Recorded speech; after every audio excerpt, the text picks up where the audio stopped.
የኢትዮጵያን ፕሬዝዳንት ነው የኢትዮጵያ መሪ ነው የሚባለው ያኔ ነው። አሁን ግን አብቹ ልክ እንዳንድ ተመራጭ ደሳለኝ ጫኔ ጎጃም የሆነች ወረዳ ላይ እንደሚወዳደረው አብቹም በሻሻ ሄዶ ተወዳድሮ ነው የሚመጣው። የበሻሻ ህዝብ ብቻ ነው አሁን አብቹን የሚወክለው።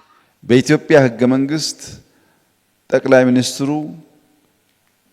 ፓርቲው እስካሸነፈ ድረስና መምረጥ እስከቻለ ድረስ የጊዜ ገደብ የለበትም። የዘር ፖለቲካ ይቅር አይቅር የብሔር ፖለቲካ መኖር አለበት የለበትም በሚሉ ጭቅጭቆችና ንትርኮች ውስጥ መልስ የሚያገኙ ጥያቄዎች በሙሉ በዚህ ሀገራዊ ምክክር ኮሚሽን ውስጥ እዚህ በታጣቂዎች የሚታዩ ሊኖሩ ይችላሉ እና ዲያስፖራው አልፎ አልፎ የእኛንም ስም ታርኒሽ ማድረግ ምንም ስማችን ያህል በላጲስ የሚጠፋ አይደለም ደግነቱ።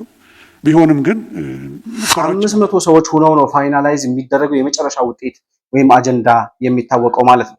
በእነዚህ ሂደቶች ውስጥ እንግዲህ 50 ሲሆኑ 500 ሲሆኑ 8 አዳራሽ 250 ሲሆኑ 16 አዳራሽ 50 ሲሆኑ 80 አዳራሾች ያስፈልጋል። እኛ እናውቃለን እንምከር እንወያይ የምንለው አይደለንም። መጨረሻ ላይ ህይወቱን እግሩን እጁን አይኑን ሰጥቶ ሀገር የሚያጸናው የሚያቆየው ያ ለውይይት እንኳን አትበቃም የተባለው ማህበረሰብ ምንም የቸገራቸው ነገር ሳይኖር እነ ፕሮፌሰር መስፍን ኮሚሽነሮቹ በሙሉ በዓለም አቀፍ ደረጃ ታላላቅ ተቋማት ላይ ገብተው መስራት የሚችሉ ምርጥና ምጡቅ የሆነ ጭንቅላት ያላቸው ሰዎች ናቸው ኮሚሽኑን የሚመሩት ሰዎች በሙሉ። ጥያቄያቸው ትንሽ ያስደነግጥ ነበር። አንደኛ ለምንድን ነው ምን ያደርጋል አሁን በዚህ ጊዜ ሰሜን ሰላም ጠፍቶ ሀገራዊ ምክክር ምን ያደርጋል? ለምን አታዘገዩት? የብሔር ፖለቲካ ከኢትዮጵያ ሰማይ ስር መጥፋት አለበት፣ በህግ መታገድ አለበት የሚል አለ። የብሔር ፖለቲካ እንዲጠፋ የማይፈልግ አለ። እንደዚህ አይነት ቁርሾች በምን ይፈልጋሉ? ሁላችሁም እንደምታውቁት ኢትዮጵያ ውስጥ እንደዚህ ያለ እድል ተገኝቶ አያውቅም። ስናገኘው ሊራከስብን አይገባም። ይህ እድል እንዲገኝ ብዙዎች ታግለዋል።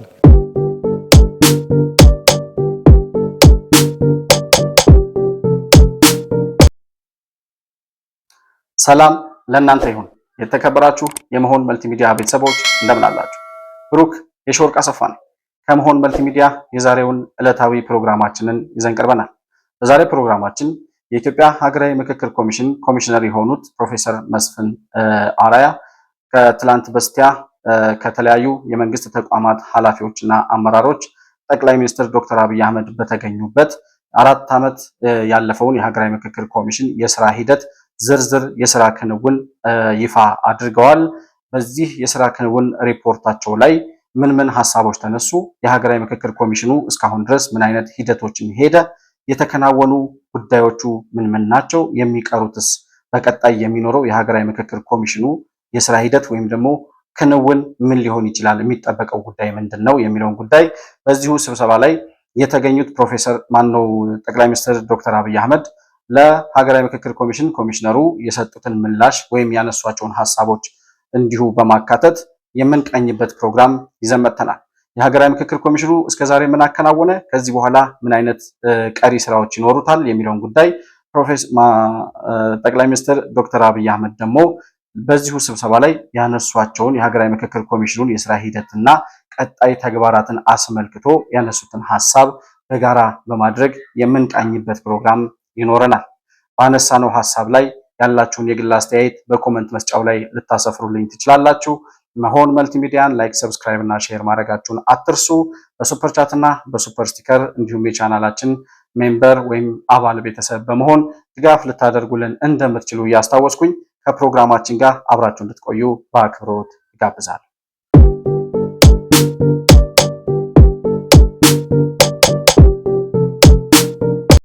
እንግዲህ የኢትዮጵያ ሀገራዊ ምክክር ኮሚሽን የተዋቀረበት ወይም የተመሰረተበት ዋናው ዓላማ እንደ ኢትዮጵያ ባሉ የዘር ፖለቲካ በገነገነባቸው ብሔርተኝነት የተለያዩ ችግሮችን እየፈጠረ ባለበት ሀገር ብዙ ጥያቄዎች ያሉት ማህበረሰብ ያለበት ሀገር እንደመሆኑ መጠን እነዚያ እየተንከባለሉ መጥተው ለግጭት መንስኤ፣ ለችግር መንስኤ፣ አብረን እንዳንኖር ለአብሮነታችን እንቅፋት ሆነው የሚያስቸግሩ እየተንከባለሉ የመጡ ጥያቄዎች በማህበረሰብ ዘንድ የተነዙ ቁርሾችና ውለው ያደሩ የሚያጣሉና የሚያነታረኩ ጉዳዮች ምላሽ እንዲያገኙ ዜጎች ተነጋግረው ችግሮቻቸውን እንዲፈቱ እንደ ሀገር ለመቆም የሚያስችለን ደግሞ የምናነሳቸው ጥያቄዎች ተገቢ ናቸው፣ ተገቢ አይደለም የሚል መድሎና መገለል ሳይኖርባቸው ሁሉም ኢትዮጵያዊ መክሮ የተመካከረባቸው ሁኔታዎች እንደ ሀገር ውጤት አግኝተው ህግ ሆነው በህግ የምትተዳደርና ዜጎች ተስማምተው የፈጠሩት ህገ መንግስት እንዲኖረን በሚያስችል ደረጃ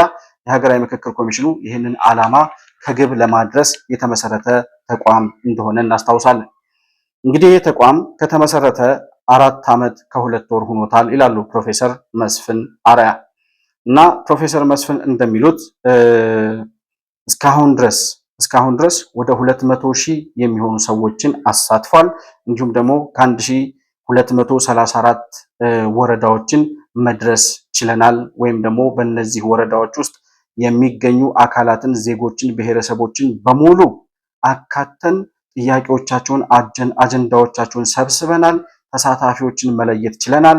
የአጀንዳ ልየታ አጠናቀናል ይላሉ ፕሮፌሰር መስፍን። ዛሬ 4 ዓመት ከ2 ወር ገደማ ነው ያለነው።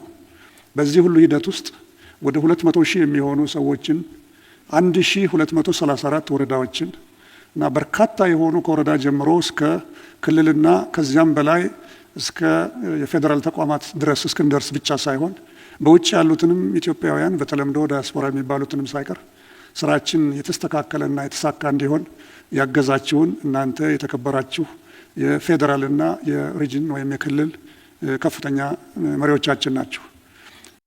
ፕሮፌሰር ሲናገሩ እንደምትሰሟቸው እንግዲህ ፕሮፌሰር መስፍን እጅግ በጣም በሳል የሆኑ በጣም ከፍተኛ የሆነ የትምህርት ብቃት ያላቸው በስራ ልምዳቸውም የተመሰገኑ ከአማኑኤል ሆስፒታል ጀምሮ በተለያየ ጊዜ የተለያዩ ኃላፊነቶች ላይ ተሾመው ለሀገራቸው በእውቀታቸው መስራት የቻሉ ለሀገራቸው የሚጠቅመውን ነገር ማበርከት የቻሉ እጅግ በጣም የሚመሰገኑና የሚከበሩ ሰው ናቸው።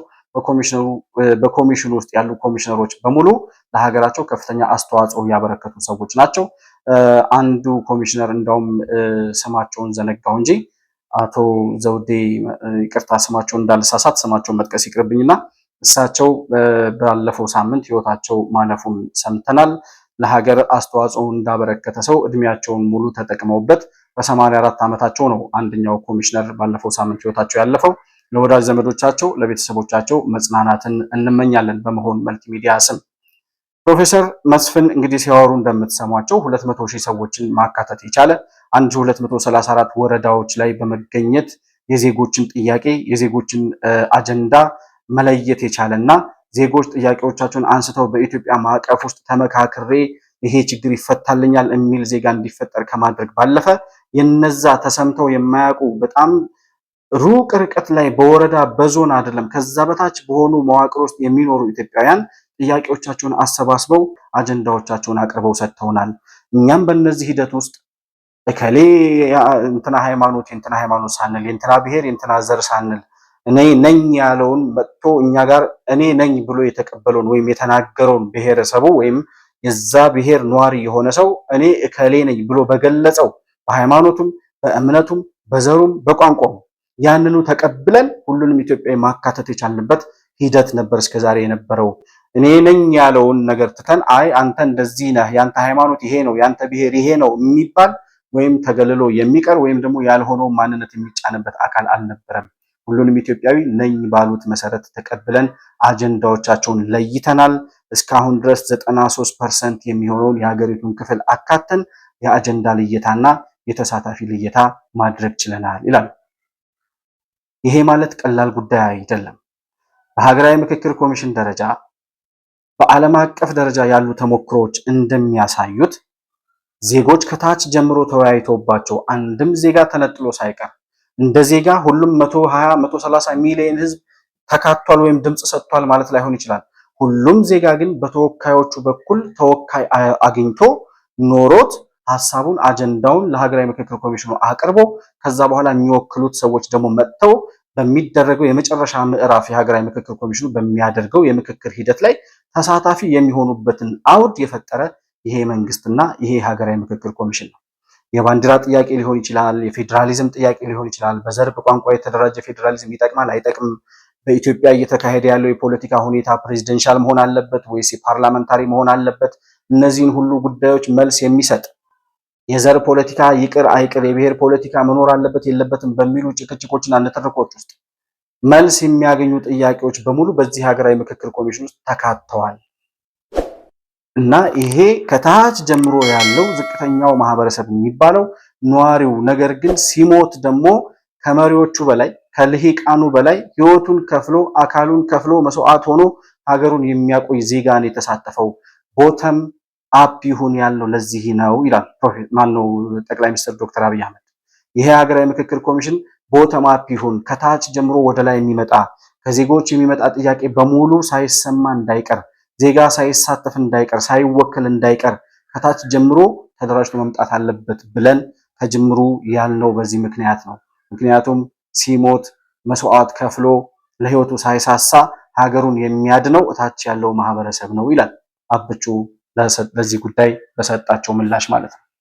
በዚህ ሁሉ ውስጥ ግን የህዝብን ዕውቀት፣ የህዝብን ዊዝደም፣ የህዝብን አገር መውደድ አራክሶና እናንቆ ማየት ተገቢ አይደለም። ከታች ጀምሮ የተደረገው ውይይት ኢትዮጵያ ውስጥ በተለየ መንገድ ለብዙ አፍሪካ ሀገራት ልምድ የሚሆንበት ዋናው ምክንያት the ultimate price የሚከፍለው ያ የምንንቀው ህዝብ ነው። እኛ እናቃለን፣ እንምከር፣ እንወያይ የምንለው አይደለንም። መጨረሻ ላይ ህይወቱን፣ እግሩን፣ እጁን፣ አይኑን ሰጥቶ ሀገር የሚያጸናው የሚያቆየው ያ ለውይይት እንኳን አትበቃም የተባለው ማህበረሰብ ነው። አሁንም ቢሆን የኢትዮጵያ ኢኮኖሚ፣ የኢትዮጵያ ሰላም ጸንቶ እንዲቀጥል የሚያደርገው ያ የምንንቀው አርሶ አደር አርብቶ አደር ነው። በሱ ላብ፣ በሱ ድካም፣ በሱ ያልተቆጠበ ትጋት ነው እናቃለን የሚሉ ሰዎች የተሻለ ክፍያ፣ የተሻለ ጥቅም አግኝተው የሚኖሩት። ስለዚህ ያንን ማህበረሰብ ማክበር፣ ለእውቀቱ ሪኮግናይዝ ማድረግ አስፈላጊ ይመስለኛል። ቦተም አፕ ያልነው ውሳኔ ትክክል መሆኑን ማረጋገጫ ካገኘሁባቸው አንዱ ዛሬ ያቀረባችሁት ሪፖርት ነው። ህዝብ እንደ ህዝብ ከራሱ ያለፈ ጥያቄ ማንሳት የሚችል መሆኑንም ማረጋገጫ አግኝቻለሁ። ልሂቅ ሀገር ይመራል፣ ልሂቅ ፖለቲካውን ይዘውራል። ልሂቅ የተባለው በኢትዮጵያ ጉዳይ ላይ ይወስናል። ነገር ግን ዋጋ የሚያስከፍል ጉዳይ ሲመጣ፣ የህይወት መስዋዕትነት የሚጠይቅ ፈተና በሀገር ላይ ሲጋረጥ ህይወቱን ሰውቶ አካሉን አጉድሎ ሀገሩን የሚያስቀጥለውና የሀገርን ዳር ድንበር ባጥንታቸው አጥረው የሚሞቱት እነዚያ እታች ያሉት ለመወከል እንኳን ለመሳተፍ እንኳን እድል የላቸውም ብለን የነፈግናቸው ኢትዮጵያውያን ናቸው ይላል አብቹ ሲናገር። ይሄ አንድም ሰው ሊቃወመው የማይችል ነገር ግን እውነት ሆኖ ሁላችንም ልንቀበለው የሚገባ የሀገራዊ ምክክር ኮሚሽኑ ደግሞ እነዚያን ሁሉ ብሔር ብሔረሰቦች ዜጎች በየወረዳው 1234 በኢትዮጵያ ወረዳዎች ውስጥ ተገኝተው ምላሽ ማግኘት መቻላቸው፣ አጀንዳዎቻቸው እንዲያቀርቡ በማድረጋቸው ሊመሰገኑ ይገባል ማለት እንፈልጋለን ይህንን ኮሚሽን የሚመሩት አመራሮች በሙሉ። ሁለተኛ የዲያስፖራ ተሳትፎን ያነሳሉ ፕሮፌሰር መስፍን። በዲያስፖራ ተሳትፎ እነዚህ ኢትዮጵያውያን ምንም እንኳን በሁሉም ሀገራት በዓለም ላይ ያሉ ኢትዮጵያውያንን በሙሉ በየሀገራቱ እየዞርን ለማሳተፍና ለማነጋገር የበጀትም የጊዜም ጉዳይ ስለሚይዘን ወይም ስለሚከለክለን በተወሰነ ደረጃ አካታች ሊሆን በሚችል መልኩ ዲያስፖራውን አሳትፈናል ይላል ፕሮፌሰር መስፍን። እንደተናገሩት እንግዲህ በዲያስፖራ በኩል በደቡብ አፍሪካ ፕሪቶሪያ እና ኬፕ ታውን፣ ዩኤስ አሜሪካ፣ ዋሽንግተን ዲሲ፣ አትላንታ እና ቶሮንቶ፣ ዩኬ አየርላንድን ጨምሮ ለንደን ላይ በተደረገ ስብሰባ፣ ስዊድን፣ ስካንዲኔቪያን እና የአውሮፓ ሀገራትን ጨምሮ ስቶክሆልም ላይ በነበረ ውይይት፣ በዩናይትድ አረብ ኤምሬት አቡዳቢ እና ዱባይ ላይ በተደረገ ውይይት፣ እነዚህን ሁሉ በየአካባቢው ያሉ አንድ ከተማ ላይ ለምሳሌ ለንደን ላይ የሆነ ውይይት ሲደረግ አየርላንድን ጨምሮ በዛ አካባቢ የሚኖሩ ኢትዮጵያውያን የሚሳተፉበትን አውድ ለመፍጠር ችለናል ይላሉ ፕሮፌሰር መስፍን ሲናገሩ። እና የት ነው ብዙ ኢትዮጵያውያን እያሉ ብንል አፍሪካ እንኳን ቢያንስ ጅቡቲ፣ ኬንያ፣ ኡጋንዳ ብዙ ሀገር መሄድ አለብን። ለዚህ ጊዜ የለንም፣ ገንዘብም ሪሶርስም የለንም። ሁለተኛ ነገር ደግሞ ይሄ ሀገራዊ ኢትዮጵያ ላይ ፎከስ ያደረገ ቢሆንም ግን እንደኛን ወገኖቻችንን ትተን መሄዱ አግባብ ባለመሆኑ ቢያንስ እንደው በናሙና መልክ የተወሰኑ አካባቢዎች መሄድ ተገቢ ነው በሚል በደቡባዊ አፍሪካ ያሉትን ወገኖቻችንን በደቡብ አፍሪካ ኬፕታውን ላይ፣ ፕሪቶሪያ ላይ፣ በዩኤስ አሜሪካ ደግሞ ወይም ደግሞ በትራንስ አትላንቲክ ዋሽንግተን ዲሲ እና ካናዳ ቶሮንቶ ላይ፣ ዩናይትድ ኪንግደም እዛው አካባቢ ያሉት አየርላንድንም ጨምሮ ያካተተው በለንደን ላይ፣ ስዊድን ደግሞ እንደዚሁ ስካንዲኔቪያና የአውሮፓ አካባቢ ለሚመጡ ሰዎች እድል ለመክፈት ስቶክሆልም ላይ እና በተባበሩት አረብ ኤሚሬትስ አቡዳቢና ዱባይ ላይ አድርገናል። እዚህ ላይ እንደምታዩት የተለያዩ ተሳታፊዎች ተገኝተው ተከራክረው ምክክር አድርገው አጀንዳዎቻቸውን መስጠት ብቻ ሳይሆን ወደ 70 ገደማ የሚሆኑ ተወካዮቻቸውን ከመላው ዓለም እዚህ ስብሰባ ላይ ትራንስፖርታቸውን ራሳቸው ችለው፣ ምክንያቱም እነኚህ ሁሉ ማምጣትና መመለስ አቅም የላትም ኢትዮጵያ እና ስለዚህ ቢያንስ እዚህ ሲመጡ ያለውን ወጪ ከሌሎች ተሳታፊዎች ጋር እንችላለን በሚል እንግዲህ ይመጣሉ ብለን ተስፋ እናደርጋለን። በዚህ ደረጃ አካታችነቱ ምንም ጥያቄ ውስጥ የማይገባ ቢያንስ አገር ውስጥ ያሉትን ብቻ ሳይሆን ውጭ ሀገር ያሉ ኢትዮጵያውያን በሀገራቸው ጉዳይ ይመለከታቸዋል፣ መሳተፍ አለባቸው፣ መካተት አለባቸው ብሎ በዚህ ደረጃ በመላው ዓለም የሚገኙ ኢትዮጵያውያንን ተወካይ እንዲያገኙና አጀንዳቸው ሳይሰማ ሳይያዝላቸው እንዳይቀር ጥያቄ ካላቸው ጥያቄያቸውን ሳያስመዘግቡ እንዳይቀሩ በማድረግ ይህን ያክል ዋጋ ከፍለው ምንም የቸገራቸው ነገር ሳይኖር እነ ፕሮፌሰር መስፍን ኮሚሽነሮቹ በሙሉ በዓለም አቀፍ ደረጃ ታላላቅ ተቋማት ላይ ገብተው መስራት የሚችሉ ምርጥና ምጡቅ የሆነ ጭንቅላት ያላቸው ሰዎች ናቸው ኮሚሽኑን የሚመሩት ሰዎች በሙሉ። እነዚህ ሰዎች ስለ ሀገር ዋጋ ከፍለው ስለ ሀገር ሲሉ በጥሮታ ወይም በስተርጅና እድሜያቸው እንደዚህ አይነት ውጤታማና ስኬታማ የሆነ የሀገራዊ ምክክር ኮሚሽን ሂደት እንዲኖር እንኳን አይደለም ሀገር ውስጥ በመላው ዓለም ይሄን ያክል አውድ ፈጥረናል፣ ሳይሰማ የሚቀር ጥያቄ እንዳይኖር ሲሉ ነው የተናገሩት። ይህንን አለማድነቅ አሁን ይህንን የሀገራዊ ምክክር ኮሚሽኑን መንግስትን ያደራጀው ከመንግስት ተለጣፊ ናቸው ምናምን ተለጣፊ ለመሆን የሚፈልጉ ሰዎች የሚያወሩት አማርኛ ነው። ባይዘው ይሄ ከተለጣፊነት ውጪ ሚና የሌላቸው ተለጥፎ ከመብላት የመጣው ጋር አብሮ ከመሰለፍ ውጪ የራሳቸው የሆነ መንገድ የሌላቸው ሰዎች የሚያወሩት ነው እንጂ እነ ፕሮፌሰር መስፍን እንኳን አይደለም ከመንግስት ጋር ሊለጠፉ ቀርቶ መንግስት ለምኖ ያመጣቸው ሰዎች ናቸው። መንግስት ለምኖ ስል ህዝብ ለምኖ ይሄንን ስራ እንዲሰሩ ሊያደርጋቸው ይችላል እንጂ መንግስትም ቢሆን እነ ፕሮፌሰር መስፍንን እንደው ከመንግስት ጋር ሆነው እንዲሰሩ እንኳን ቢፈልግ መንግስት ለምኗቸው ነው እነ ፕሮፌሰር መስፍን አብረውት ሊሰሩ የሚችሉ። እንኳን አይደለም እነሱ ለምነው ተለጣፊ ሆነው ራሳቸውን ክብራቸውን ትተው አጎብድደው ሊኖሩ አይደለም መንግስት ለምኗቸው እንኳን የመንግስት ስራ ላይ ለመሰማራት ፈቃደኛ ያልሆኑ ሰዎች ናቸው። ምክንያቱም ጊዜያቸውም እያለፈ ነው። በጥሮታ እድሜያቸው እረፍት ማድረግ የሚፈልጉ የገንዘብም የስልጣንም ጥማት የሌለባቸው ሰዎች ናቸው። ስለዚህ እነዚህ ሰዎች የሚመሩትን ሀገራዊ ምክክር ኮሚሽን አምኖ ጥያቄ ያለኝ ያለ ኢትዮጵያዊ በሙሉ በዚህ ሀገራዊ ምክክር ኮሚሽን መሳተፍ የማይፈልግ ከሆነ አጀንዳው የኢትዮጵያን ችግር መፍታት፣ በኢትዮጵያ ችግር ውስጥ ችግሬ ይፈታል፣ ጥያቄ ይመለሳል ብሎ የማያምን ከመሆኑ በላይ ያ ጥያቄ እንዲፈታ የማይፈልግ አካል ነው እንጂ ይሄን ሀገራዊ ምክክር ኮሚሽን የእውነትም እንደተባለው የመንግስት ተለጣፊ ሆኖ አይደለም። ይሄን እድል አለመጠቀም ደግሞ የሚያባክናቸው እነሱ አንተሳተፍም የሚሉትን ዜጎች ማለት ነው። ይሄን እድል አግኝቶ አለመጠቀም ያስቆጫል ይላብቹ ሲናገር። የሲቪክ ባህል የምንገነባው ስንወያይ፣ ስንደማመጥ፣ ስንግባባ የውይይታችን ውጤትም ወደ ተግባር እንዲቀየር ከልብ ስንሻ እና ስንፈጽም ነውና ይህ የናሽናል ዲያሎግ ኮሚሽን ስራ በአውትካም ሌቭል የሚያመጣቸው ውጤቶች ብቻ ሳይሆኑ በባህልም ጭምር ለውጥ የሚያመጣ ይመስለኛል። የምክክር የውይይትን ልምምድ እንደ ሀገር እንድናጎለብት የሚያግዝ ነው። ሁላችሁም እንደምታውቁት ኢትዮጵያ ውስጥ እንደዚህ ያለ እድል ተገኝቶ አያውቅም።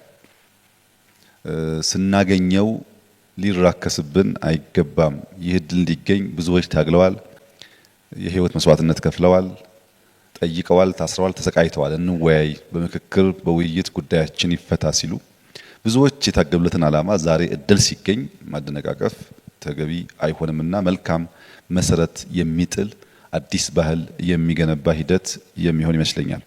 የቋንቋ ጥያቄ አለኝ የሚል፣ የፌዴራሊዝም አወቃቀር ላይ ጥያቄ አለኝ የሚል፣ የባንዲራ ጉዳይ ላይ ጥያቄ አለኝ የሚል ኢትዮጵያ በአጠቃላይ የመጣችበት ሂደት አንዱ እኔም በድላኛለች፣ የነበረው ንጉስ እንዲህ አድርጎኛል፣ የሆነ ብሔር እንደዚህ ጨቁኖኛል፣ የሆነ የነበረው ገዢ እንደዚህ አድርጎኛል፣ ስለዚህ ከዚህ ብሔር ጋር እንደዚህ አይነት ቁርሾ አለብኝ የሚል ማህበረሰብ በተፈጠረበት ሁኔታ እንደዚህ አይነት ቁርሾዎችን፣ የባንዲራ ጥያቄዎችን፣ የክልል አወቃቀር ሂደቶችን በዚህ አይነት የሀገራዊ ምክክር ኮሚሽን ተደራድረን ዘላቂ የሆነ መፍትሄ እናምጣ የሚል መንግስት ሲኖር ችግር አለብኝ፣ አልተወከልኩም፣ አልተሳተፍኩም፣ ተጨቁኛለሁ የሚለው ኤሊት ነን የሚሉት የዛ አካል ወኪል ነን የሚሉ ሰዎች ይህን የሀገራዊ ምክክር ኮሚሽን አይቀበሉም። ጥያቄ ያለን የሚል ማህበረሰብ ወክለናል ይላሉ። ኦኬ፣ ጥያቄ ያለው ማህበረሰብ ከወከላችሁ በሀገራዊ ምክክር ኮሚሽኑ ግቡና ጥያቄዎቻችሁን አስይዙ። የወከላችሁት ህዝብ አለው የምትሉትን ጥያቄ አምጡ። ከዛ እንነጋገርበት፣ እንነጋገር፣ እንደራደር፣ እንወያይ። አብዛኛው ህዝብ የመረጠው ህግ ይሁን ደንብ ይሁን በዛ መሰረት ኢትዮጵያ ትመራ ሲባሉ በሀገራዊ ምክክር ኮሚሽን መሳተፍ አይፈልጉም። ነገር ግን አሁንም ጥያቄ አለ። የከሌ ብሔር እኔ ነፃ አውጪ ነኝ የዛ ብሔር፣ ስለዚህ ይሄ ብሔር ተጨቁኗል ይላል። እንዳይጨቆን በሀገራዊ ምክክር ኮሚሽን ውስጥ ግባና ዘላቂ የሆነ መፍትሄ እናምጣ ሲባል ግን መሳተፍ አይፈልግም። እኔ እኮ ምን አይነት በሽታ እንዳለብን ኢትዮጵያን አንዳንድ ጊዜ አብዛኛው ኢትዮጵያዊ በእርግጥ ይሄን ተቀብሎታል። ነገር ግን ይሄን የሀገራዊ ምክክር ኮሚሽን ላለመቀበልና የኢትዮጵያ ችግር ዘላቂ በሆነ መንገድ እንዳይፈታ እየተቃወሙ ያሉ ሰዎች ኢትዮጵያውያን ተብለው መጠራታቸው ራሱ ይገርመኛል። በጣም በምን ይፈታሽ? የባንዲራ ጉዳይ አሁን አጨቃጫቂ ነው። ኮከብ ይኑረው አይኑረው፣ ክልል የክልል ፌዴራሊዝም በቋንቋና በዘር የተደራጀ ይሁን አይሁን፣ የብሔር ፖለቲካ ከኢትዮጵያ ሰማይ ስር መጥፋት አለበት፣ በህግ መታገድ አለበት የሚል አለ። የብሔር ፖለቲካ እንዲጠፋ የማይፈልግ አለ። እንደዚህ አይነት ቁርሾች በምን ይፈቱ? እነዚህ ሰዎች የተመረጡት ህዝብ ድምጽ ሰጥቶ በህዝብ ከህዝብ በተሰበሰበ ድምጽ ነው 11 ኮሚሽነሮች ተመርጠው ይሄን እየመሩ ያሉት። ምንም ሳይቸግራቸው ለሀገር አስተዋጽኦ እናበረክታለን ብለው በመጨረሻ እድሜያቸው ውጤታማ የሆነ ስራ ለመስራት እየደከሙ ያሉ ሰዎች ናቸው። እነዚህን ሰዎች አለማክበርና ይሄንን አለማመን የኢትዮጵያ ችግር እና የኢትዮጵያውያን ችግር እንዲፈታ የማይፈልጉ ሰዎች የሚያካሂዱት የፖለቲካ የተሳሳተ አካሄድ ካልሆነ በስተቀር ሌላ ምንም ሊሆን የሚችል ነገር አይደለም ማለት ነው። እንግዲህ ፕሮፌሰር መስፍን ሲናገሩ ቅድም እንደሰማችሁት በዚህ ከተለያዩ ዓለማት ላይ የተሰባሰቡት ዳያስፖራዎች 70 የሚሆኑ ተወካዮቻቸውን መርጠዋል።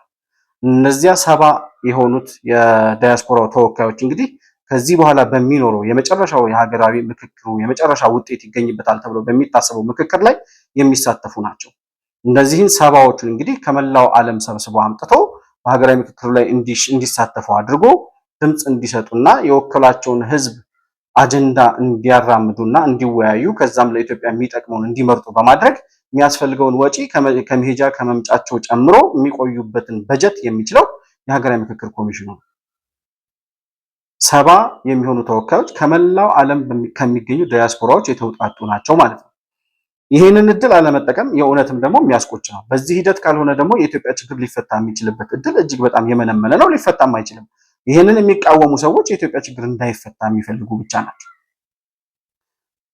በሶስተኛ ደረጃ ዓለም አቀፉ ማህበረሰብ ምን አይነት ምላሽ ሰጥቶን ነበር ይላሉ ፕሮፌሰር መስፍን ሲናገሩ። እጅግ በጣም አስገራሚ ነገር ነው የሚያወሩትና የዓለም አቀፉ ማህበረሰብ እንግዲህ አሁን ምዕራባውያን፣ አውሮፓውያን እና የተለያዩ የሰብአዊ መብት ምናምን ተሟጋች ነን የሚሉ ተቋማት ኢንተርናሽናል የሆኑ ተቋማትና ዓለም አቀፍ የዓለም ማህበረሰብ የሚባለው አጠቃላይ ያ ማህበረሰብ ዓለም አቀፉ ማህበረሰብ ምክክር ምን ያደርግላችኋል ብለውን ነበር ይላል። ጦርነት እያካሄዳችሁ በሰሜኑ ጦርነት እንደዚህ እየታመሳችሁ ሀገራዊ ምክክር ኮሚሽን ምን ያደርግላችኋል የሚል ጥያቄ አቅርበውልን ነበር ይላል። ሌላው ዓለም አቀፉ ህብረተሰብ ነው። ዓለም አቀፉ ህብረተሰብ ገና እንደደረስን ነው የመጡት። ጥያቄያቸው ትንሽ ያስደነገጥ ነበር። አንደኛ ለምንድን ነው ምን ያደርጋል? አሁን በዚህ ጊዜ ሰሜን ሰላም ጠፍቶ ሀገራዊ ምክክር ምን ያደርጋል? ለምን አታዘገዩትም? እኛ እኮ ታዛዦች ነን። የኢትዮጵያ ህዝብ ነው ይሄን ያዘዘን። ኢትዮጵያ ህዝብ ፊት እጃችንን አውጥተን ይህን ስራ እንወስዳለን ብለን ተቀብለናል። አንድ ሁለተኛ፣ ይህንን ሰላም በተመለከተ ሁለት አማራጭ አለን። አንድ ሰላሙ እስኪመጣ እጃችንን አጣጥፈን ቁጭ ማለት ነው። ሌላው ግን ሁለተኛው ግን እየሰራን የሰላሙ ሂደት በሚጠናቀቅበት ጊዜ እንገባለን ያልነው ትክክል ሆነ። እየሰራን ብዙ ክልሎችን ከጨረስን በኋላ ነው የፕሪቶሪያ አግሪመንትም የተፈረመው። የተከበሩ አቶ ጌታቸውንም ሆነ የኋለኛውን ሌተና ጀነራል ማግኘት የቻልነው። ስለዚህ እኛ ትክክል ነበር። ሁለተኛው ፈረንጆች ያሉት በቃ እኛ ኤክስፐርቶች አሉን፣ በዲያሎግ እኛ ልሂቃን ነን፣ እውቀት አለን። ስለዚህ ኤክስፐርቶች እንመድብላችሁና ከነሱ ጋር ስሩ። ሌላው ደግሞ ገንዘብ አለን፣ በገንዘብም እንረዳ እንችላለን። ስለዚህ ለዚህ መልሳችን ኤክስፐርቶች እግዚአብሔር ይስጥልን፣ እናመሰግናለን። እስቲ መጀመሪያ ሎካል ኤክስፐርቲዙን እንየው። ከዛ ሎካል ኤክስፐርቲዙን ካየነው በኋላ የማይበቃን ከሆነ ወደ ውጭ ወዳሉት ኢትዮጵያውያን ኤክስፐርቲዝ እንሄዳለን። ከዛ በኋላ እናንተ ጋር እንመጣለን። ገንዘቡን ግን መንግስት ይሄ የኢትዮጵያ ፕሮግራም ነው ምንም እንዳትጠይቁ ቢለንም ከመጣ ደግሞ አንጠላም። ስለዚህ ለዚህ ቋት አዘጋጅተናል፣ ታስክ ፈንድ። ይህን ታስክ ፈንድ የሚመራው የገንዘብ ሚኒስቴር፣ የገንዘብ ሚኒስትሩ አሉ እና የኢትዮጵያ ናሽናል ዳያሎግ ኮሚሽን እና በዩናይትድ ኔሽንስ ዴቨሎፕመንት ፕሮግራም በኩል ማስኬድ እንችላለን። ገንዘብ እኛ ጋር ታምጡብን፣ እዛ ክተቱልን። መጨረሻው ላይ እንደምንም ተግባባን። በጣም በሚገርም ሁኔታ ፕሮፌሰር መስፍን ከተጠየቁት ጥያቄ በላይ የመለሱት መልስ ያስደስታል።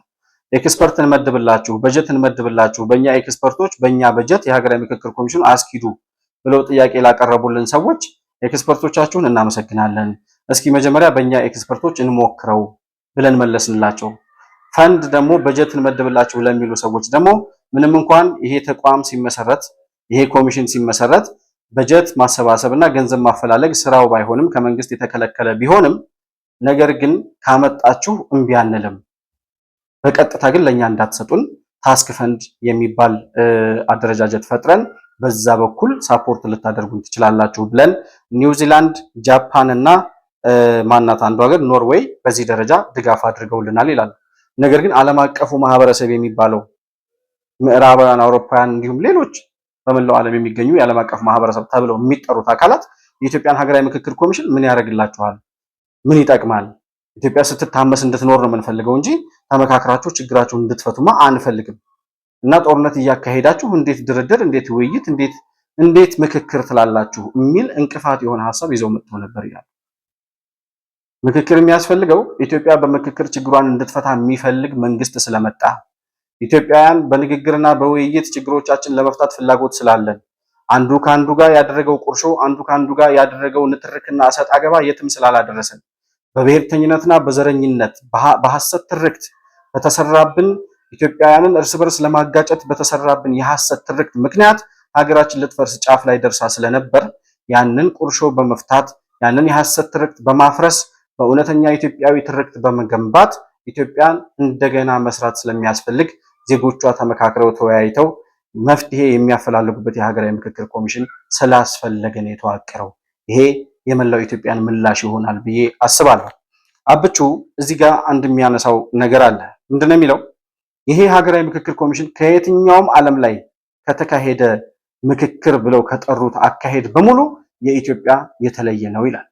የዲያሎግ ኮሚሽኑ አትኩሮት መሆን ያለበት ዋናው ጉዳይ በሕግ የተሰጠውን ስልጣን ጠንቅቆ ማወቅና በዚያ ስልጣን ማዕቀፍ ውስጥ የሚጠበቅበትን ኃላፊነት መወጣት ነው የመጀመሪያው ተግባር። ሁለተኛው ተግባር የሚሆነው በሕግ ባይሰጥም በነበረው ሂደት የተገኙ ዕውቀቶች የተገኙ ጠቃሚ ለፖሊሲ ግብአት የሚሆኑ ሀሳቦች ደግሞ ካሉ ደምሮ በጎንዮሽ መስራት ጠቃሚ ይሆናል። ዋናው ትኩረት ግን በሕግ የተሰጠን ስልጣን ላይ ያተኮረ መሆን አለበት። ይህ የዲያሎግ አካሄድ አንደኛ በሜቶዶሎጂ በተመረጠው ሜቶዶሎጂ፣ ሁለተኛ የኢትዮጵያን ባህል፣ የኢትዮጵያን ሶሻል ካፒታል፣ የኢትዮጵያን ድልብ የማህበረሰብ ዕውቀት ለመጠቀም የተሞከረበት ሁኔታ፣ ሶስተኛ አካታች አሳታፊ ለማድረግ የተሞከረበት ሁኔታ ለብዙ ሀገራት ልምድ የሚሆን ለኛም በእጅጉ የሚጠቅም ይመስለኛል።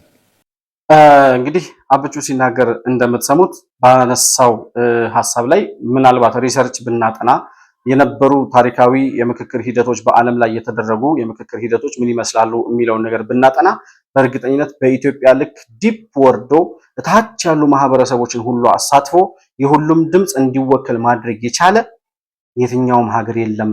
ለዛ ነው የኢትዮጵያ የምክክር ሂደት ይለያል የምንለው። ይሄ እንግዲህ መከራከር የሚፈልግ ሰው አይ በፍጹም ኢትዮጵያ እያካሄደች ያለችው ሀገራዊ ምክክር ኮሚሽን ወይም ደግሞ ምክክሩ ሁሉንም ኢትዮጵያ ያካተተ አይደለም፣ ሀገራዊ ምክክር ኮሚሽኑ የሚያወራው ስህተት ነው፣ ጠቅላይ ሚኒስትሩ ከመላው ዓለም የተለየ ነው የሚለው ሐሰት ነው የሚል ሰው ማስረጃ ይዞ መጥቶ መከራከር ይችላል ማለት ነው። መድረኩ ክፍት ነው።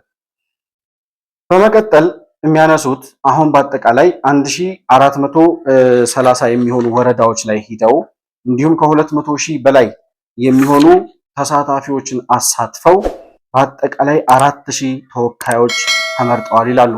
በሀገራዊ የመጨረሻው የምክክር ሂደት የሚሳተፉ ከመላው ዓለም ከኢትዮጵያ ብቻ ሳይሆን ዳያስፖራ ወገኖችን ጨምሮ 4000 የሚሆኑ ተወካዮች በመጨረሻው የምክክር ሂደት ላይ ይሳተፋሉ። ከነዚህ ውስጥ 1400 የወረዳ ተሳታፊዎች በታሪካቸው ለመጀመሪያ ጊዜ የሚሳተፉ ናቸው ይላል።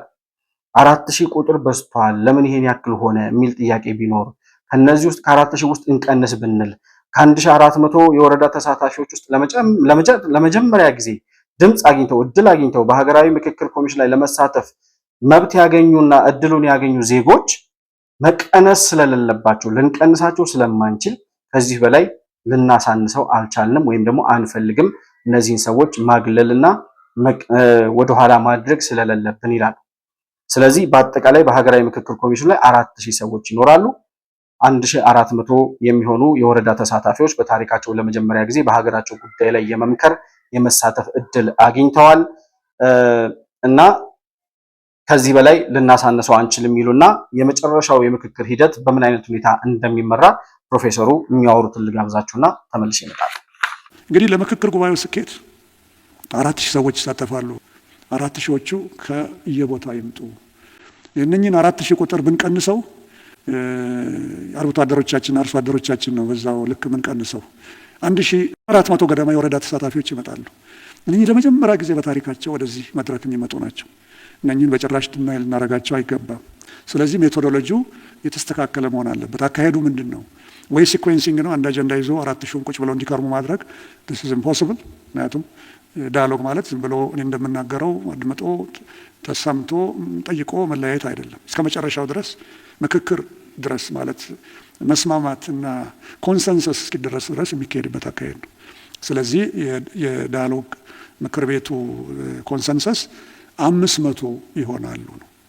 500 ሰዎች 250 ይሆኑና 500 ይሆኑና መጨረሻ ላይ በጋራ ሆነው በአንድ ቲም ላይ ኮንሰንሰስ ይደርሳሉ። ስለዚህ ምን ማለት ነው? አንድ ርዕስ ቢኖራቸው ከታች ጀምሮ እያብላሉት ሄደው የተለያዩ የችግር የመከራ ፌዞችን አልፈው ወደ ኮንሰንሰስ ላይ እስኪደርሱ ድረስ እነኚህ 250 እና 500 ሰዎች መጨረሻ ላይ የሚወስኑት ይሆናል። ምን ማለት ነው? ከ50 ጀምሮ በአዋዮቻቸው በፋሲሊቴተሮቻቸው አማካኝነት ያንን ሀሳብ እያብላሉት 500 ላይ ያደርሳሉ። ይሄ ብዙ ሀገር ተሞክሮ ትልቅ ውጤት የመጣ ነው። የብዙ ሀገሮች ሂደት ለምሳሌ የመን ወደ 585 ገደማ ነበሩ። እንዲያ ቁጥሮቹ አካታችነቱ ቢለያይም ቁጥሩ ይሄ ዱዌብል የሆነ ሊሰራ የሚችል ነው። ስለዚህ 500 ከሆኑ 8 አዳራሾች ያስፈልጓቸዋል። 250 ሲሆኑ 16 አዳራሾች ያስፈልጓቸዋል። 50 ሲሆኑ ደግሞ 80 አዳራሾች ይፈልጋሉ። ይሄ ያለ ሆይ ተብዬ ብትጠየቅ በጣም አመሰግናለሁ። ክብርት ከንቲባ እዚህ ያሉ፣ በተለይ ይሄ የአዲስ አበባ ኢንተርናሽናል ኮንቬንሽን ሴንተር ደጋግመን አይተነዋል። በጣም ጥሩ ነው። አዳራሹ ሰፊ ነው። አምፊ ቲያትር ሁሉ አለው። ኢትዮጵያ በእንዲህ አይነት ነገሮች ዝግጁ የሆነች መምጣቷ በጣም የሚያስመሰግን ነው። ስለዚህ ያ ኮንቴን ሊያደርገው እንደሚችል እናውቃለን። እንግዲህ ውይይቱ የሚካሄደው በቡድን ነው። የመጀመሪያው 50 የሚሆኑ ቡድኖች ይኖራሉ። 50ዎቹ ከተወያዩ በኋላ 250 እንዲሆኑ ይደረጋሉ። 250ዎቹ ከተወያዩ በኋላ ደግሞ 500 ሰዎች ይኖራሉ ማለት ነው። በዚህ ሂደት ውስጥ 500 ለሚሆኑ ሰዎች 8 አዳራሽ 500 ለሚሆኑት 8 አዳራሾች፣ 250 ሲሆኑ ደግሞ 16፣ 50 ሲሆኑ ደግሞ 80 አዳራሾች ያስፈልጉናል ይላል።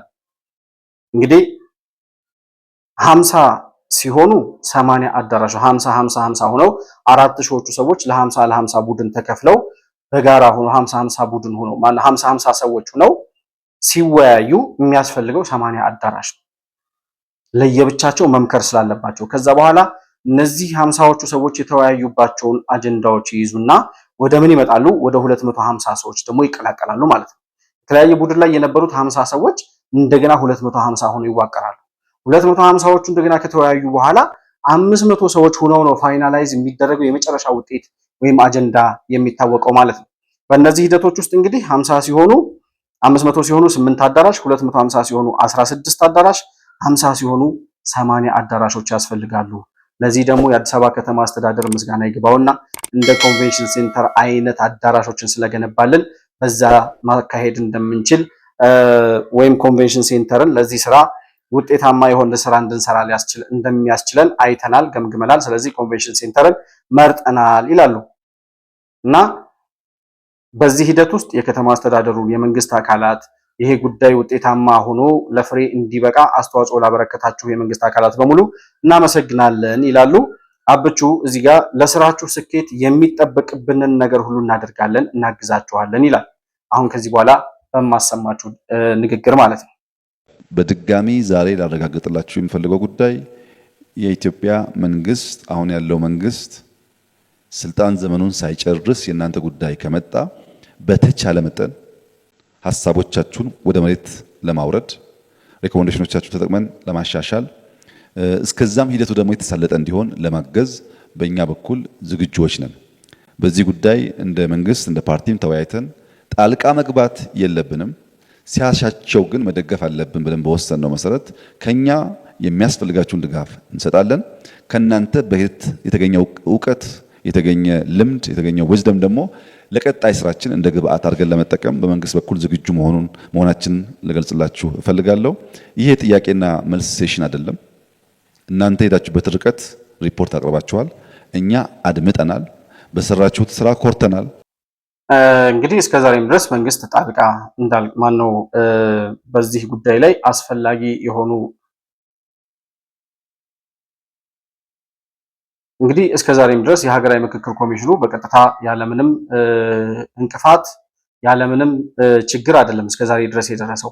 የሚያስፈልጉ ግብአቶችን የሚያስፈልጉ ድጋፎችን ከመንግስትም ይሁን ከተለያዩ ተቋማት ድጋፍ በጠየቁበት ሰዓት ከዩኒቨርሲቲዎች፣ ከወረዳ፣ ከዞን አመራሮች እንዲሁም ከተለያዩ ኃላፊዎች ጋር በጋራ ሆነው ነው እነዚህ 1432 ወረዳዎች ላይ ደርሰው ከ200 ሺህ ሰዎች በላይ አሳትፈው በመላው ዓለም ከሚኖሩ ዲያስፖራዎች ጋር ተገናኝተው ወደ 4000 የሚሆኑ ተወካዮችን መምረጥ የቻሉት የተለያዩ የመንግስት መዋቅር ላይ ያሉ የመንግስት ኃላፊነት ላይ ካሉ ሰዎች ጋር በጋራ በመተባበር ነው። ስለዚህ አብቹም ያለው ምንድነው ከዚህ በኋላም ለሚኖራችሁ ምናልባት የኛ መንግስት ስልጣን ላይ ባለበት ጊዜ የእናንተ ግብአት ሆኖ ከመጣ የምትሰጡንን ሪኮሜንዴሽን ተቀብለን ተፈጻሚ እንዲሆንና መሬት ላይ እንዲወርድ በማድረግ የሀገራዊ ምክክር ኮሚሽኑ ህዝቡ ተወያይቶ እነዚህ 4000 ሰዎች ከ1400 የወረዳ ተሳታፊዎች በመጡ ተወካዮች እነዚህ በሙሉ አብላልተው ተነጋግረው ተወያይተው ለህዝብ ይጠቅማል ለሀገር ይጠቅማል ብለው በእናንተ በኩል የሰጧችሁን የመጨረሻ ግብአት እኛ ያለን ከመጣ ያ ማለት የሆኑ ምርጫ ካሸነፍንና በቀጣይ እናንተ የምታረጉትን ነገር ከፍጻሜ ማድረስ ከቻል አስፈላጊውን የሆነ ተግባር በመፈጸም ያመጣችሁት ለሀገር የሚጠቅም ሐሳብና ውሳኔ መሬት እንዲይዝና ውጤታማ የሆነ ስራ እንዲሰራ አስፈላጊውን ነገር ሁሉ እናደርጋለን ይላል። በመጨረሻ ግን የሚያነሳው አንድ ነገር አለ አብቹ። እሳቸውም ስለ ጣልቃ ገብነት ያወራሉ። መንግስት እስከዛሬ ድረስ በምንም አይነት ሁኔታ ጣልቃ ገብቶብን አያውቅም ይላል። በምንም አይነት ሁኔታ ጣልቃ የገባብን አካል የለም። መንግስት ጣልቃ አልገባብንም። የፖለቲካ ፓርቲዎችና በዲያስፖራ ወገን በኩል ግን በህይወታችን ላይ ሁሉ እስከ ማስፈራራትና የተለያዩ ዛቻዎችን እስከ ማድረስ የደረሱብን ሰዎች አሉ። ስም ለማጥፋት የሞከሩ ሰዎች አሉ። ምንም እንኳን ስማችን በላጲስ የሚጠፋ ባይሆንም ይላሉ ፕሮፌሰር መስፍን።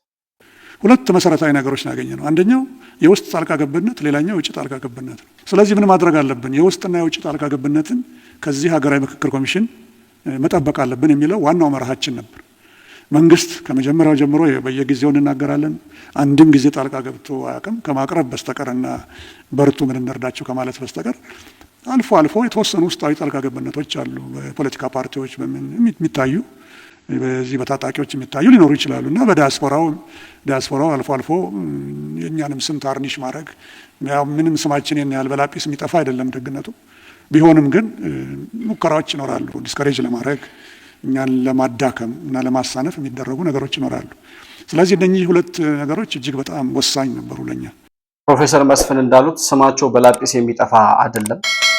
ዞር ብለን ስንመለከት ታሪካቸውን ስናጠና በህይወት ሂደታቸው እስከዛሬ በመጡት መንገድ ሁሉ ያለፉበት መንገድ የሚታይ ኮቴያቸውና አሻራቸው የሚታይ የሚታወቅ ምን እንደሰሩ ምን አይነት በሚጠቅም ሁኔታ ውስጥ እንዳለፉና ያለፉበት መንገድ ሁሉ ለትውልድ በሚበጅ ደረጃ ሀገራቸውን በሚጠቅም ደረጃ ጭንቅላታቸውንም ጊዜያቸውንም መጠቀም የቻሉ ሰዎች መሆናቸውን ያስረዳል። ያ ባይሆን ኖሮ ስማቸውን ለማጥፋት የመንግስት ተለጣፊ ናቸው፣ አሽከሮች ናቸው፣ ተላላኪዎች ናቸው ያልተባለ ነገር አልነበረም። እነ ፕሮፌሰር መስፍን እነሱን የሚያክል ታላላቅ ኢትዮጵያውያን ውጭ ሀገር ሄደው ዳያስፖራው ሳይወከል መቅረት የለበትም ብለው ጥያቄዎቻችሁን እንቀበል ብለው ውጭ ሀገር ሲሄዱ እዚች አካባቢ ድርሽ እንዳትሉ ብሎ ያባረሩን ሰዎች አሉ ይላል። ያሉን ሰዎች አሉ። ማባረር ባይችሉ እንኳን እንደዛ ብለውናል። ማስፈራሪያ ደርሶብናል። ስም የማጥፋት ዘመቻ ፈጥሮብናል። አዳራሽ ውስጥ እነ ፕሮፌሰር መስፍን አፋቸውን እየከፈቱ ሲሳደቡ የነበሩ ዲያስፖራዎች አሉ። በእርግጠኝነት እንዲሁ የስደት ህይወት አእምሯቸውን የነካቸው በስደት እየኖሩ ለሀገራቸው የሚሰሩ ለሀገራቸው የሚለፉ ኢትዮጵያውያን እንዳሉ ሁሉ የሀገራቸውን ጥቅም አሳልፈው ለመስጠት የፈቀዱ ደግሞ ተላላኪ ዲያስፖራዎች አሉ እና እነ ፕሮፌሰር መስፍንን ፊት ለፊት መጥተው ሲሳደቡ ምንም የማይመስላቸው ኧረ እነዚህ ሰዎች ትልልቆች ናቸው፣ አዛውንቶች ናቸው፣ ለሀገር የሚበጅ ነገር ነው እየሰሩ ያሉት፣ ጥያቄም ቢሆን ተቃውሞም ቢሆን አግባብ ባለው መንገድ ላቅርብ የሚል መቼም እንደዚህ አይነት የጨዋ አካሄድ አለ። አፋቸውን ሲከፍቱ ሲሳደቡ የሚውሉ ሰዎች ነበሩ። የሀገራዊ ምክክር ኮሚሽኑ አባላት ለውይይት በተለያዩ የዓለም ሀገራት ላይ በሄዱበት ጊዜ እና ያን ሁሉ ሂደት አልፈው በእርግጥም ደግሞ ስም ከስብ ይሸታል እንደሚለው አበሻ ከስብ ይልቅ የሚሸት ከሽቶ ይልቅ የሚሸት የሚስብ በጣም ምርጥ መዓዛ ያለው ስም ስላላቸው እንጂ የእነዚህን ሰዎች ስም ለማጥፋት ያልተሸረበ ሴራ አልነበረም። እሳቸው እንዳሉት ግን የሰሩት ስራ ዞር ሲባል የሚታይ ማንነታቸው በጉልህ የተጻፈ ስለሆነ ስማቸውን ማጥፋት አልቻሉም። በላጲስ የሚጠፋ ስም ስለሌላቸው የተሴረባቸው ሴራ ከሽፏል። በመጨረሻ አብቹ ይሄንን የሀገራዊ ምክክር ኮሚሽን የፈለግነው በስልጣን ዘመኑ የሚገደብ መንግስት እንዲኖር፣ የመንግስት ስልጣን የመሪዎች ስልጣን ገደብ እንዲኖረው፣ ያለ ገደብ ልቅ ሆኖ የተያዘው የኢትዮጵያ የፖለቲካ አካሄድ ገደብ ኖሮት አንድ መሪ ምን ያክል ዓመታት መምራት አለበት፣ አንድ ፓርቲ ምን ያክል ጊዜ መቆየት አለበት የሚለውን ህግ መገደብ ስለሚያስፈልግ ነው ይላል አብቹ ሲናገር። የአብዛኛው የአፍሪካ ሀገራት የህገ መንግስት ማሻሻያ የተደረገው የመሪዎቹን የስልጣን ጊዜ ለማራዘም ነው። 2 ተርም ስላልበቃቸው 3 እናርግላቸው፣ 4 እናርግላቸው፣ የእድሜ ልክ እናርግላቸው በሚል ነው ኮንስቲቱሽን የሚቀየረው። የኛ ኮንስቲቱሽን ደግሞ የሚቀየረው እድሜ ገደብ የሌለውን የስልጣን ከባቢዎች በጊዜ ለመገደብ ነው። ቦተም አፕ መሆኑ ብቻ ሳይሆን ስልጣንን በህግ ለመገደብ ያለው ኢንቴንሽን በራሱ የተለያየ ነው። በኢትዮጵያ ህገ መንግስት ጠቅላይ ሚኒስትሩ ፓርቲው እስካሸነፈ ድረስና መምረጥ እስከቻለ ድረስ የጊዜ ገደብ የለበትም። አሁን ባለው ህገ መንግስት አሁን እየተወያየን ያለነው ግን ያ አደገኛ ነው፣ እንገድብ ብለን ነው። በብዙ ሀገራት ያለው ግን ከዚህ ተቃራኒ ነው። እንግዲህ አብቹ ሲናገር እንደምትሰሙት አሁን ባለው የኢትዮጵያ ፖለቲካ በሪፕሬዘንታቲቭ ወይም በህዝብ ተወካዮች ምክር ቤት በፓርቲዎች ደረጃ በሚካሄድ ወይም ደግሞ ከተለያዩ ወረዳዎች ላይ የሆኑ ሰዎች ተወክለው መጥተው ከዛ በፓርቲያቸው ታቅፈው የሆነ ፓርቲ ሲያሸንፍ ያ ፓርቲ የሚመርጠው አካል ነው ጠቅላይ ሚኒስትር የሚሆነው። ለምሳሌ ብልጽግና ፓርቲ በመላው ኢትዮጵያ ወይም ማሸነፍ የሚችለውን ድምጽ ያገኘው ብልጽግና ፓርቲ 2013 ላይ በፓርቲው እንደገና ተሰብስበው የፓርቲው ሊቀመንበር ሆኖ የሚመረጠው አካል ነው የኢትዮጵያ ጠቅላይ ሚኒስትር የሚሆነው። ስለዚህ አሁንም ብልጽግና ፓርቲ ፓርቲው እስካሸነፈ ድረስ የጠቅላይ ሚኒስትሩ ስልጣን ፓርቲው እስከመረጠው ድረስ ይቀጥላል ማለት ነው። ገደብ የለውም። አንዱ ችግር እሱ ነው። ሁለተኛ በመላው ዓለም ፕሬዚደንሻል የሆኑ የፖለቲካ አካሄዶች እያየን ባለንበት ዓለም ላይ ኢትዮጵያና አንድ ሞሪሼስ ናት ምናምን የምትባል በጣም ትንሽ ሀገር ናት በአፍሪካ ውስጥ እንኳን የፓርላሜንታሪ የፖለቲካ ስርዓት የምትከተል። በህዝብ ተወካዮች ምክር ቤት በፓርቲ ደረጃ በወረዳ ደረጃ በተመረጡ ሰዎች ወይም በህዝብ ተወካዮች እየተመራ ህዝብ ባልመረጠው መሪ የሚመራበት ሀገር አፍሪካ ውስጥ እንኳን 2 ነው ያለው። ያቺ ሞሪሼስ ነው ምናምን የምትባል ካልተሳሳትኩ ስሟን አንድ ትንሽ ሀገር አለች 1 ሚሊዮን ምናምን ህዝብ ያላት። ሌላው በሙሉ ፕሬዚደንሻል ሆኖ አንድ መሪ ለውድድር ይቀርባል ወይም 2-3 መሪዎች ለውድድር ይቀርባሉ። እነዛ መሪዎች እንደ ግለሰብ ነው የሚወዳደሩት። ለምሳሌ ኦባማ፣ ትራምፕ ምናምን እንደምትለው ዊሊያም ሩቶ ኬንያ ላይ ሲወዳደር ሩቶን ሆኖ ነው የተወዳደረው። መላው ኬንያውያን የመረጡት ሩቶን ማለት ድምጽ የሰጡት አካላት በሙሉ የመረጡት ሩቶን ነው እንጂ የሩቶን ፓርቲ አይደለም፣ ወይም ደግሞ በፓርቲው ስር የታቀፉ ሌሎች ሰዎችን አይደለም የመረጡት። 2013 ዓ.ም ብልጽግና ሲያሸንፍ እኮ በምርጫ ጣቢያዎች በሙሉ የነበሩ ተወካዮችን ማንኛችንም አናቅም ነበር። አብይን እያልን አብቹን እያልን የመረጥነው ብልጽግና እንዲያሸንፍ እንጂ ተወካዮቹ በቀጥታ የብልጽግና ወይም ህዝብ የመረጣቸው ወይም ደግሞ አብይን በቀጥታ ህዝብ መርጦት ድምጽ ሰጥቶት አይደለም አብቹ ስልጣን ላይ የወጣው። ስለዚህ ፕሬዚደንሻል ሲሆን መላው ኢትዮጵያን የሚመራቸውን አካል የመምረጥ እድል አላቸው። ለውድድር የቀረበው መሪ በመላው ኢትዮጵያን የተወከለ ኢትዮጵያን ድምጽ የሰጡት ከማጆሪቲ ቮት በላይ ማግኘት የቻለ የኢትዮጵያን ፕሬዝዳንት ነው የኢትዮጵያ መሪ ነው የሚባለው ያኔ ነው። አሁን ግን አብቹ ልክ እንዳንድ ተመራጭ ደሳሌ ጫኔ ጎጃም የሆነች ወረዳ ላይ እንደሚወዳደረው አብቹም በሻሻ ሄዶ ተወዳድሮ ነው የሚመጣው። የበሻሻ ህዝብ ብቻ ነው አሁን አብቹን የሚወክለው። ነገር ግን መጥቶ የፓርቲው ሊቀመንበር ሆኖ ስለተመረጠ የፓርቲው ሊቀመንበር ደግሞ ባይ ዲፎልት የኢትዮጵያ ጠቅላይ ሚኒስትር ስለሚሆን ነው አብቹ አሁን የኢትዮጵያ መሪ ሆኖ። በቀጥታ ግን ሁላችንም አብይን የመምረጥ እድል የለንም አሁን ባለው የፓርላሜንታሪ የኢትዮጵያ ፖለቲካ ስርዓት። ይሄንን በማስቀረት ገደብ የሌለው ስልጣን እንዲገደብ የመሪዎች ስልጣን ገደብ እንዲኖረው የሚፈልግ መሪ ነው አብቹ። ለዛ ነው የምንኮራበት። ለሀገር ባለው ራዕይ ሀገርን ለመለወጥ የህዝብን ኑሮ ለማሻሻል ኢትዮጵያን በሚገባት ልክ ወደ ከፍታዋ ለመውሰድ የሚጓጓና ሲያልም የኖረ መሪ እንጂ የስልጣን ጥማት ያለው አይደለም የምንለው በምክንያት ነው። ስለዚህ እንደመላው ኢትዮጵያን እኛም በቀጥታ መሪያችን የምንመርጥበት እድል ይኖራል ብለን ተስፋ እናደርጋለን። በሀገራዊ ምክክር ኮሚሽኑ አንዱ የሚወሰነው የኢትዮጵያ ፓርላመንታሪ ስርዓት ወደ ፕሬዚደንሻል ይቀየራል ተብሎ ይታሰባል። ከዛ በኋላ ፕሬዚደንሻል ከሆነ በኋላ ደግሞ አብቹ ያሁኑ ምርጫ ያው በብልጽግና ስር ሆኖ ያሸንፋል። ከዛ በኋላ ፕሬዚደንሻል ከሆነ ከቀጣይ 5 ዓመት በኋላ የሚኖረው ምርጫ በቀጥታ አንድ መሪ ወይም ሁለት ሰዎች የሚወዳደሩበት ከዛ በኋላ መላው ኢትዮጵያን እንደ አሜሪካ እንደ አውሮፓ ያንን መሪ የምንመርጥበት ይሆናል ማለት ነው። ያኔም የመወዳደር እድል ይኖረዋል አብቹ። ከዛ በኋላ ደግሞ ሁለት ተርም ካሸነፈ 10 ዓመት የመምራት እድል ይኖረዋል ማለት ነው። እንግዲህ ጊዜው 4 ዓመት ነው አንዱ ተርም ወይስ 5 ዓመት ነው የሚለው የሚወሰነው በሀገራዊ ምክክር ኮሚሽኑ በሚመጣው የውሳኔ ሂደት ሆኖ ማለት ነው። በዛ ልክ እንግዲህ እንዲህ አይነት ለውጦች ይኖራሉ ተብሎ ይታሰባል። በአጠቃላይ የሀገራዊ ምክክር ኮሚሽኑ መጨረሻ ላይ እንግዲህ እንደተናገሩት ፕሮፌሰር መስፍን ከምርጫው በኋላ ባሉት ጥቂት ወራቶች ውስጥ ምክክሩ እንደሚጀመርና ከመላው ዓለም ከመላው ኢትዮጵያ የተወከሉት 4000 ተሳታፊዎች በቀጥታ አዲስ አበባ መጥተው ወይም የሆነ ቦታ ላይ ተቀምጠው ውይይት የሚያደርጉበትና የሀገራዊ ምክክሩ ስራውን በይፋ የሚጀምርበት ሁኔታ ይኖራል ተብሎ ይታሰባል። በቀጣይ የሚኖሩ ሁኔታዎችን በቀጥታ እየተከታተልን አዳዲስ መረጃዎች ሲኖሩ ወደ እናንተ ይዘን የምንመጣ ነው የሚሆነው። ለዛሬ ግን የሀገራዊ ምክክር ኮሚሽኑ የት ደረሰ የሚል ጥያቄ ለምታነሱ ኢትዮጵያውያን ይሄ ምላሽ ይሆናል ብዬ ተስፋ አደርጋለሁ። የት እንደደረሰ በሚያሳይ መልኩ የቃኘንበት የሀገራዊ ምክክር ኮሚሽኑ ጉዞ የ4 ዓመት ከ2 ወራት የስራ ሂደቱ ምን ይመስላል የሚለውን ያየንበት ፕሮግራማችን ይህንን ይመስላል። መሆን መልቲሚዲያን ላይክ፣ ሰብስክራይብ እና ሼር ማድረጋችሁን አትርሱ። በሱፐር ቻት እና በሱፐር ስቲከር እንዲሁም ደግሞ የቻናላችን ሜምበር ወይም አባል ቤተሰብ በመሆን ድጋፍ ልታደርጉልን እንደምትችሉ ለማስታወስ እወዳለሁ። ባነሳነው ሀሳብ ላይ በተወያየንበት ጉዳይ ላይ ያላችሁን ሀሳብ በኮመንት መስጫው ላይ ልታሰፍሩልኝ እንደምትችሉ እያስታወስኩኝ ከፕሮግራማችን ጋር አብራችሁ ስለቆያችሁ እጅግ በጣም አድርጌ አመሰግናለሁ። በሌላ ፕሮግራም በአዲስ መረጃ እስከምንገናኝ ድረስ ሰላም በያላችሁበት ለእናንተ ይሁን።